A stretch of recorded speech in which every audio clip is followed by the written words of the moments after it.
The departure of Sadio Mane has signaled the end of an era and a change in the tides at Liverpool. As one of the most successful clubs of the last decade, Liverpool's front three has achieved many exceptional feats and will go down as one of the greatest in Premier League history. However, as tactical systems continue to evolve, even the finest clubs must adapt, and Liverpool is no exception.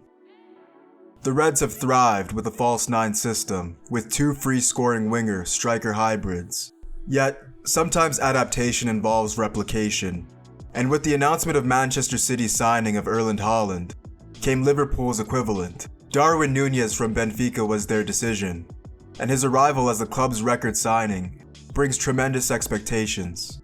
As you will find out, these expectations are warranted and fully justified. Darwin Nunez hails from Uruguay, with the small South American nation producing some of the most lethal finishers in the past generation. Rising through the youth ranks, Nunez distinguished himself, with Luis Suarez taking a special interest in the youngster after becoming familiar with him.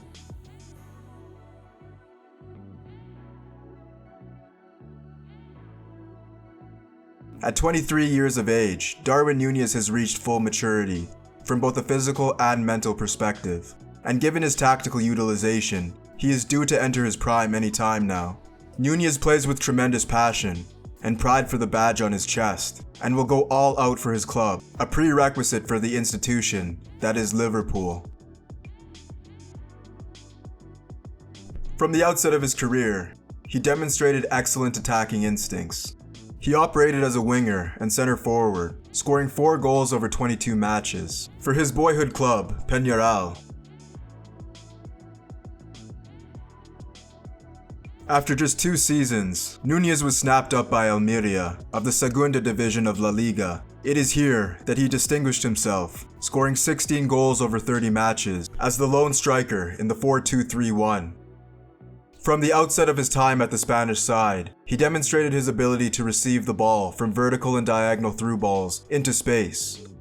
This required the ability to receive the ball at pace and in stride to continue in on goal. Nunez demonstrated an instinctive understanding of body positioning, body orientation, goalkeeper position and orientation, and finishing. This allowed for Almeria to play vertically in the attacking phase, labeling Nunez as a vertical finisher. He averaged 1.45 shots on target per 90 minutes, while leading the team in total shots, with 39 over 30 matches. Nunez's performances had him on the radar of a few Premier League sides. However, it was Benfica who snatched Nunez up for a record fee.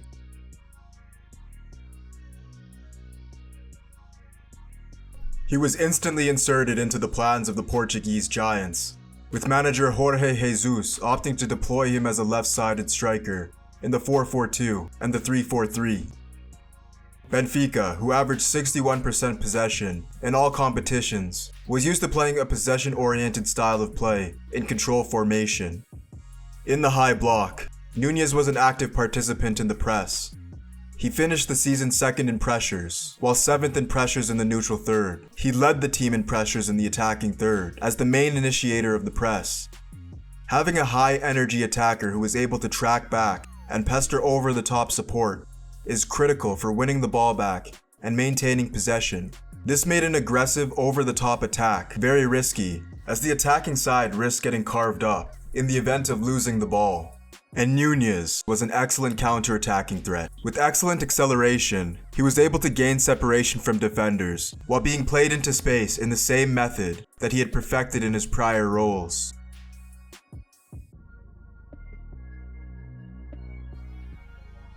While in control formation against the low block, Nunez was equally as effective.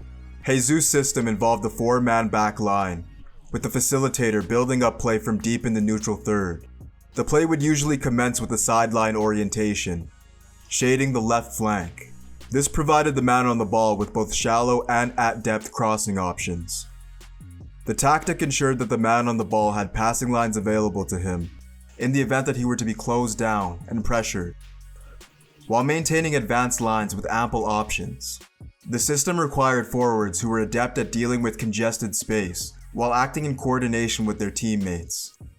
Benfica's style of play involved intricate movements and 1 and 2 touch play in central space. Upon reception, the man on the ball would likely have a marker on him. An effective play involved silky movements to lose your mark through feints or touches into space. However, the space is guaranteed to be limited, as it is in the hole, and Benfica would try to overload the space with 3v5 situations.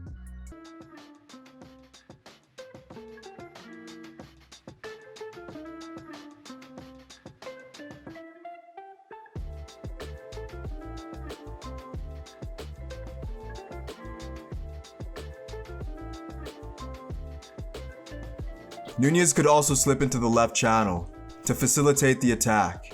He was given ample opportunity to act as a creator and facilitator. By doing so, he could drag his marker out of position to create attacking areas in congested central space. As Benfica's 6th man for touches in the attacking third, he achieved a successful dribble rate of 76%.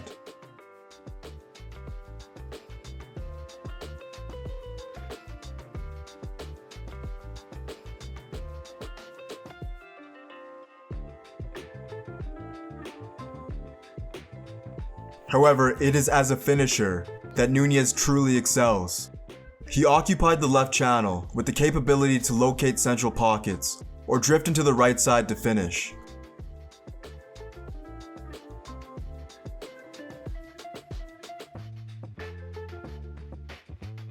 He's a competent shooter with either foot, and his utilization saw his shots on target per 90 minutes increase to 2.86.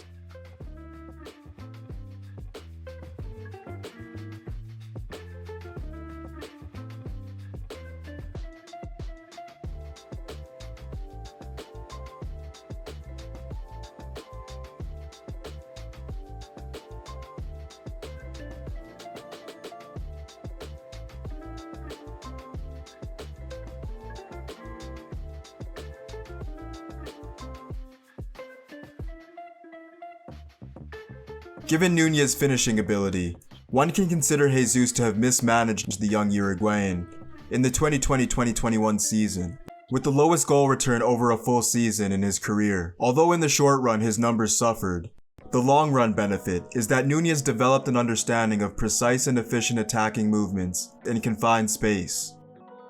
He finished his season with 9 assists, the most of his career, and the best in the league, demonstrating his ability to participate effectively in the maneuvered phase of play.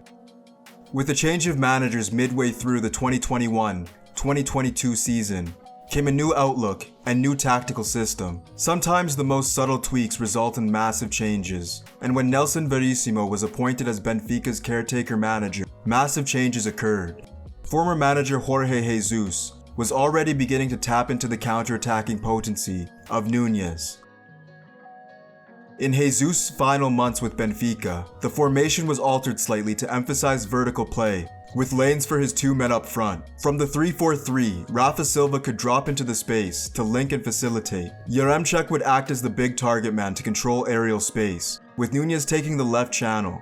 With the threat of Nunez's speed, transitional play became an emphasis, with quick direct balls into space for Nunez to run into.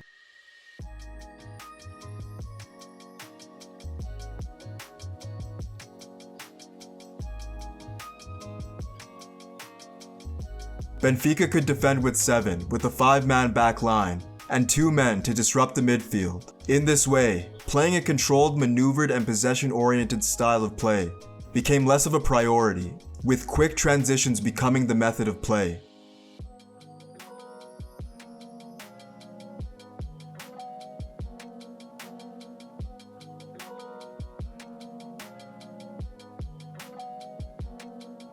Jesus provided the foundation for Verissimo to continue to develop. Benfica switched from the 3-4-3 to the 4-4-2 diamond. It could easily adapt to the 5-2-3 in the defensive phase, with an emphasis on the low block and compressed defensive lines. With quick transitionality to Nunez and Yaremchuk. Verissimo's adjustment kept lanes open for direct play, which suited Nunez.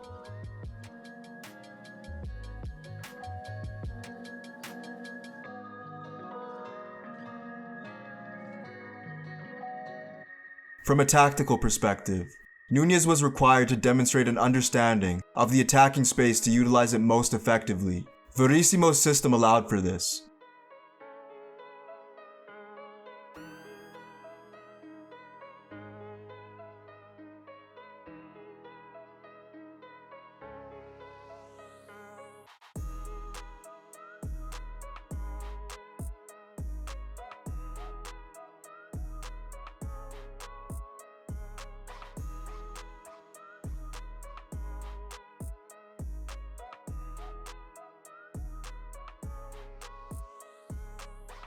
Benfica maintained similar possession stats, with Nunez maintaining the same scoring proficiency.